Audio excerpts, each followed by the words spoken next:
अध्याय 28। चिड़ियों का शिरडी को खींचा जाना।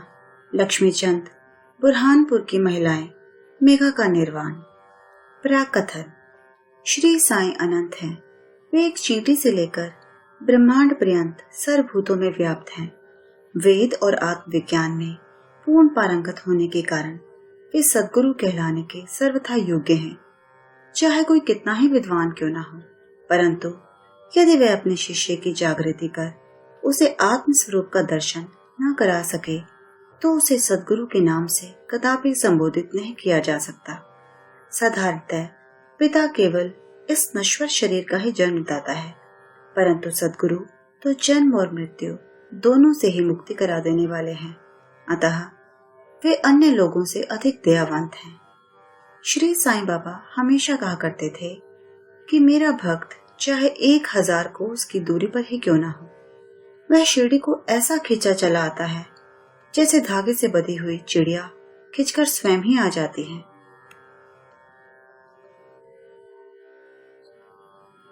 इस अध्याय में ऐसी ही 3 चिड़ियों का वर्णन है। लाला लक्ष्मीचंद, ये महानुभाव बंबई के श्री वेंकटेश्वर प्रेस में नौकरी करते थे। वहां से नौकरी छोड़कर वे रेलवे विभाग में आए और फिर वे Messrs Ralli Brothers and Company में मुंशी का कार्य करने लगे। उनका सन 1910 में श्री साईं बाबा से संपर्क हुआ। बड़े दिन से लगभग 1 या 2 मास पहले सांता क्रुंज में उन्होंने स्वप्न में एक दाढ़ी वाले वृद्ध को देखा जो चारों ओर से भक्तों से घिरा हुआ खड़ा था। कुछ दिनों के पश्चात वे अपने मित्र श्री दत्तात्रेय मंजूनाथ बिजूर के यहाँ दासकनु का कीर्तन सुनने गए। दासकनु का यह नियम था कि वे कीर्तन करते समय अपने सम्मुख श्री साईं बाबा का चित्र रख लिया करते थे। लक्ष्मीचंद को यह चित्र देखकर महान आश्चर्य हुआ, क्योंकि स्वप्न में उन्हें जिस वृद्ध के दर्शन हुए थे उनकी आकृति भी ठीक इस चित्र के अनुरूप ही थी। इससे वे इस निष्कर्ष पर पहुंचे कि स्वप्न में दर्शन देने वाले स्वयं शिरडी के श्री साईनाथ समर्थ के अतिरिक्त और कोई नहीं है। चित्र दर्शन, दासकनु का मधुर कीर्तन और उनके संत तुकाराम पर प्रवचन आदि का कुछ ऐसा प्रभाव उन पर पड़ा कि उन्होंने शिरडी यात्रा का दृढ़ संकल्प कर लिया। भक्तों को चिरकाल से ही ऐसा अनुभव होता आया है कि जो सद्गुरु या अन्य किसी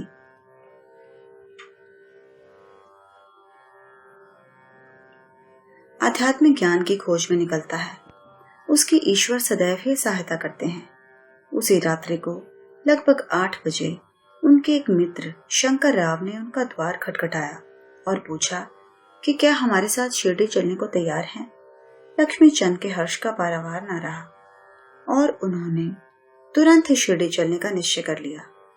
एक मारवाड़ी से 15 रुपए उधार लेकर तथा अन्य आवश्यक प्रबंध कर उन्होंने शिरडी को प्रस्थान कर दिया। रेलगाड़ी में उन्होंने अपने मित्र के साथ कुछ देर भजन भी किया। उसी डिब्बे में 4 यवन यात्री बैठे थे जो शिरडी के समीप ही अपने अपने घरों को लौट रहे थे। लक्ष्मीचंद ने उन लोगों से श्री साईं बाबा के संबंध में कुछ पूछताछ की। तब लोगों ने उन्हें बताया कि श्री साईं बाबा शिरडी में अनेक वर्षों से निवास कर रहे हैं और वे एक पहुंचे हुए संत हैं। जब वे कोपरगांव पहुंचे तो बाबा को भेंट देने के लिए कुछ अमरूद खरीदने का उन्होंने विचार किया। वे वहां के प्राकृतिक सौंदर्यमय दृश्य देखने में कुछ ऐसे तल्लीन हुए कि उन्हें अमरूद लेने की सुध ही न रही। परंतु जब वे शिरडी के समीप आए तो यकायक उन्हें अमरूद खरीदने की स्मृति हो आई। इसी बीच उन्होंने देखा कि एक वृद्धा टोकरी में अमरूद लिए तांगे के पीछे पीछे दौड़ती चली आ रही है। यह देख उन्होंने तांगा रुकवाया और उनमें से कुछ बढ़िया अमरूद खरीद लिए। तब वह वृद्धा उनसे कहने लगी कि कृपा कर ये शेष अमरूद भी मेरी ओर से बाबा को भेंट कर देना। यह सुनकर तत्क्षण ही उन्हें विचार हो आया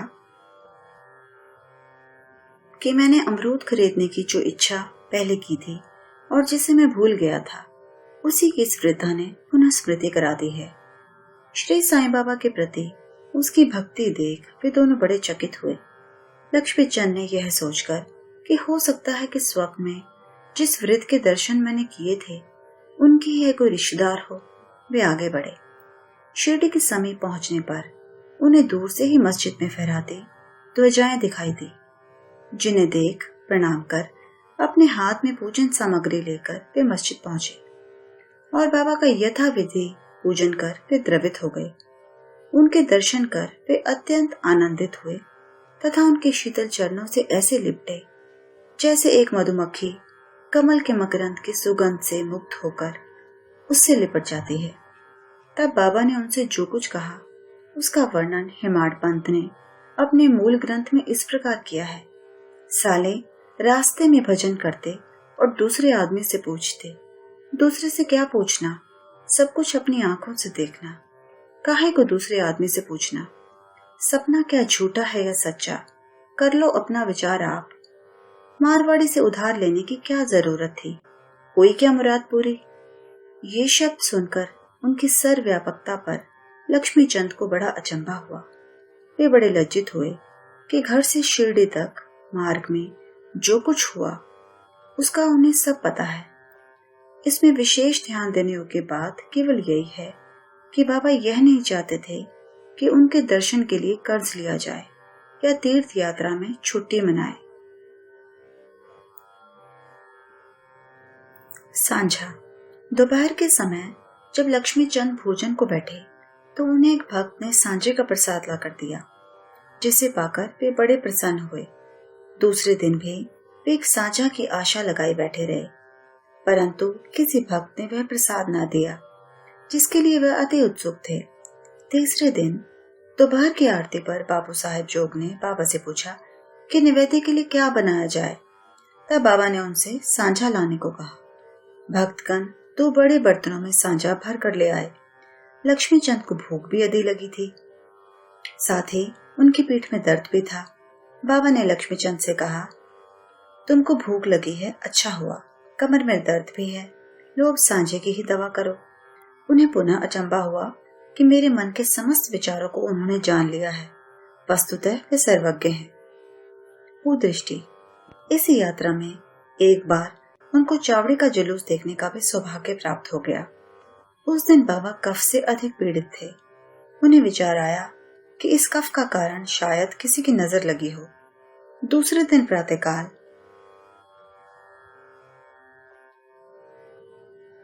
जब बाबा मस्जिद को गए तो श्यामा से कहने लगे कि कल जो मुझे कफ से पीड़ा हो रही थी उसका मुख्य कारण किसी की कुदृष्टि ही है। मुझे तो ऐसा प्रतीत होता है कि किसी की नजर लग गई है, इसीलिए यह पीड़ा मुझे हुई है। लक्ष्मी चंद के मन में जो विचार उठ रहे थे वही बाबा ने भी कह दिए।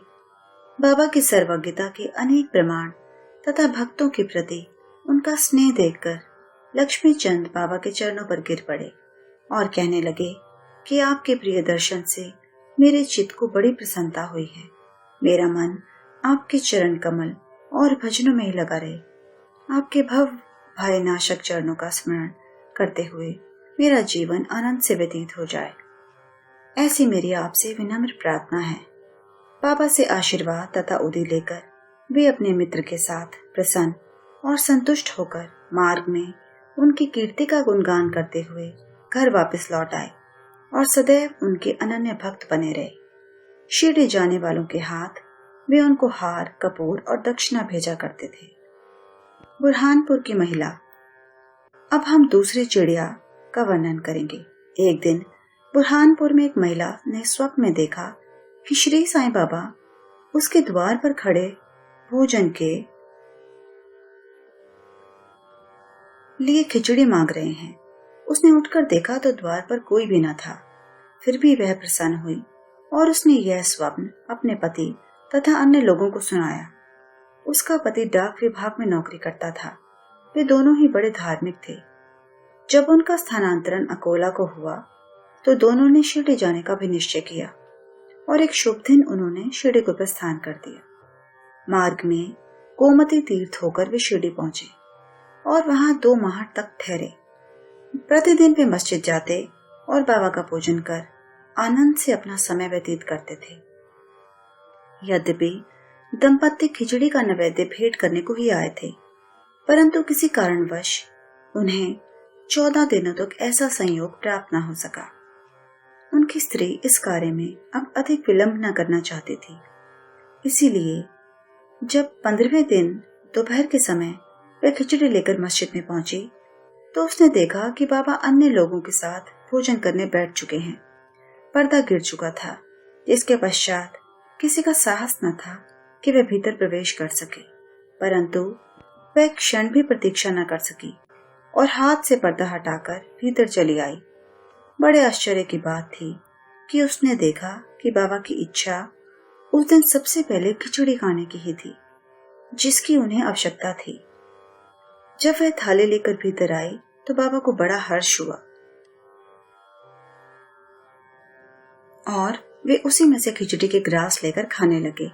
बाबा की ऐसी उत्सुकता देख प्रत्येक को बड़ा आश्चर्य हुआ और जिन्होंने यह खिचड़ी की वार्ता सुनी उन्हें भक्तों के प्रति बाबा का असाधारण स्नेह देख बड़ी प्रसन्नता हुई। मेघा का निर्वाण। अब तृतीय पक्षी की चर्चा सुनिए। बिरम गांव का रहने वाला मेघा अत्यंत सीधा और अनपढ़ व्यक्ति था। वह राव बहादुर हवि साठी के यहाँ रसोई का काम किया करता था। वह शिवजी का परम भक्त था और सदैव पंचाक्षरी मंत्र नमः शिवाय का जाप किया करता था। संध्या उपासना आदि का उसे कुछ भी ज्ञान न था, यहाँ तक कि वह संध्या के मूल गायत्री मंत्र को भी न जानता था। राव बहादुर साठे का उस पर अत्यंत स्नेह था, इसीलिए उन्होंने उसे संध्या की विधि तथा गायत्री मंत्र की शिक्षा दी। साठे साहब ने श्री साईं बाबा को शिवजी का साक्षात अवतार बतलाकर उसे शिरडी भेजने का निश्चय किया, किंतु साठे साहब से पूछने पर उन्होंने बताया कि श्री साईं बाबा तो यवन है। इसलिए मेघा ने सोचा कि शिरडी में एक यवन को प्रणाम करना पड़े यह अच्छी बात नहीं है। भोला भाला आदमी तो वह था ही, इसीलिए उसके मन में असमंजस पैदा हो गया। तब उसने अपने स्वामी से प्रार्थना की कि कृपा कर मुझे वहां न भेजें, परंतु साठे साहब कहाँ मानने वाले थे। उनके सामने मेघा की एक न चले। उन्होंने उसे किसी प्रकार शिरडी भेज दिया तथा उसके द्वारा अपने ससुर गणेश दामोदर उपनाम दादा केलकर को, जो शिरडी में ही रहते थे, एक पत्र भेजा कि मेघा का परिचय बाबा से करा देना। शिरडी पहुंचने पर जब वह मस्जिद में घुसा तो बाबा अत्यंत क्रोधित हो गए और उसे उन्होंने मस्जिद में आने से मना कर दिया। वे गर्जन कर कहने लगे कि इसे बाहर निकाल दो। फिर मेघा की ओर देखकर बोले कि तुम तो एक उच्च कुलीन ब्राह्मण हो और मैं निम्न जाति का एक यवन। तुम्हारी जाति भ्रष्ट हो जाएगी, इसलिए यहाँ से बाहर निकल जाओ। ये शब्द सुनकर मेघा कांप उठा। उसे बड़ा विस्मय हुआ कि जो कुछ उसके मन में विचार उठ रहे थे उन्हें बाबा ने कैसे जान लिया। किसी प्रकार वह कुछ दिन वहां ठहरा और अपनी इच्छा अनुसार सेवा भी करता रहा, परंतु उसकी इच्छा तृप्त नहीं हुई। फिर वह घर लौट आया और वहां से त्र्यंबक को चला गया। वर्ष भर के पश्चात पुनः शिरडी आया और इस बार दादा केलकर के कहने पर उसे मस्जिद में रहने का अवसर प्राप्त हो गया। साईं बाबा मौखिक उपदेश द्वारा मेघा की उन्नति करने के बदले उसका आंतरिक सुधार कर रहे थे। उसकी स्थिति में पर्याप्त परिवर्तन होकर यथेष्ट प्रगति हो चुकी थी और अब तो वह श्री साईं बाबा को शिवजी का ही साक्षात अवतार समझने लगा था।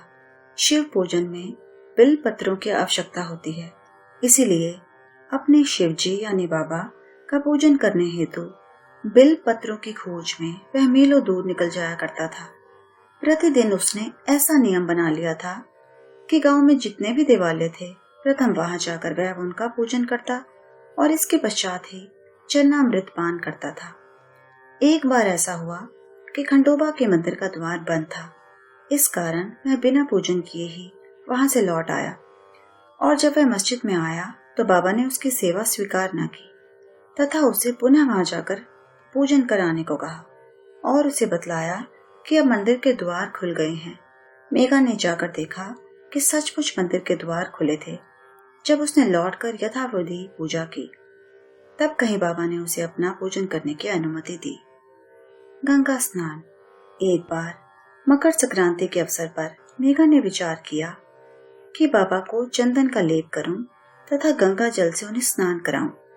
बाबा ने पहले तो इसके लिए अपनी स्वीकृति न दी, परंतु उसकी लगातार प्रार्थना के उपरांत उन्होंने किसी प्रकार स्वीकार कर लिया।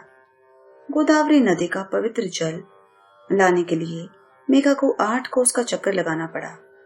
वह जल लेकर लौट आया और दोपहर तक पूर्ण व्यवस्था कर ली। तब उसने बाबा को तैयार होने की सूचना दी। बाबा ने पुनः मेघा से अनुरोध किया कि मुझे इस झंझट से दूर ही रहने दो। मैं तो एक फकीर हूँ, मुझे गंगा जल से क्या प्रयोजन। परंतु मेघा कुछ सुनता ही न था। मेघा की तो यह दृढ़ धारणा थी कि शिवजी गंगा जल से अधिक प्रसन्न होते हैं, इसीलिए ऐसे शुभ पर्व पर अपने शिवजी को स्नान कराना हमारा परम कर्तव्य है।